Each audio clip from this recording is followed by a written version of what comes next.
Next month, the Asian Infrastructure Investment Bank will hold its first general meeting in hopes of launching operations before the end of the year.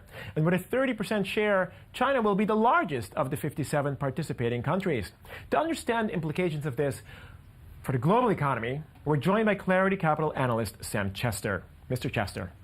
Thanks for having me here. Thanks for joining us. So, just to understand here, we're talking about a very, very big multilateral organization, which essentially China has initiated, which has grown way beyond the proportions that it had potentially intended. Essentially, it's twice the size of what it had intended, about over $100 billion at this point. What exactly does it mean for all these participating countries to sign this charter?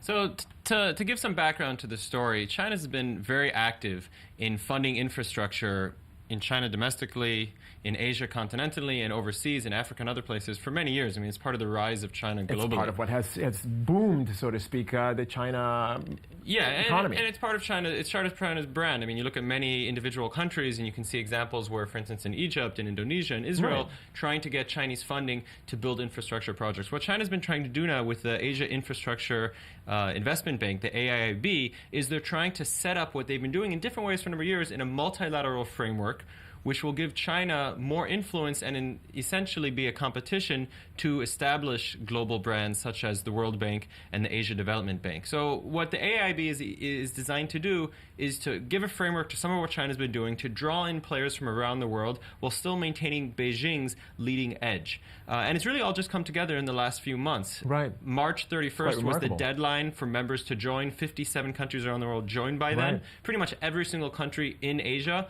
except for Taiwan, who wanted to join, but China said, let's wait a bit. And then Japan, who, as the leading U.S. ally in Asia and as the head of the Asia Development Bank, said they would wait out on the side. The U.S., of course, did not join. Many European countries did. Many Western countries did. The U.S. did not join, and the U.S. also famously has been reported to have asked its allies not to participate, and yet ultimately that did not come to pass. Is this more of a reflection on people's unhappiness, so to speak, with the World Bank, with the Asian Development Bank, with the extent to which there's bureaucracy and things just don't really happen properly? People hoping essentially that the AIIB will sort of push through things much more quickly, or do people really put their belief and their hopes in China to be able to stir something new? So I think there's a lot of factors involved, and you touched on some of them in your question. From China's side, why did they want to create this organization? It was really frustration with the influence that they and other developing economies, developing countries, have in established multilateral organizations. They've been asking since 2006 and 7, particularly since the global crisis in 2009, for China to get more voting rights, more voting share in the World Bank and the ADB, and essentially a lot because of bureaucratic problems in Washington, that those reforms have not happened. So China, as a result, decided they would create their own organization. But within Asia, the people who are going to be receiving the loans from the AIIB, Asian countries, they're very excited to see this bank be created, because essentially it does what you suggest, which is it creates another source of funding for the projects which they so desire. And China has leapt upon this idea and has said that the goal of the AIIB will be to create a more efficient, less bureaucratic organization while still maintaining the Western standards that the World Bank is famous, and in some cases perhaps too famous as far as its loan countries are concerned. Right.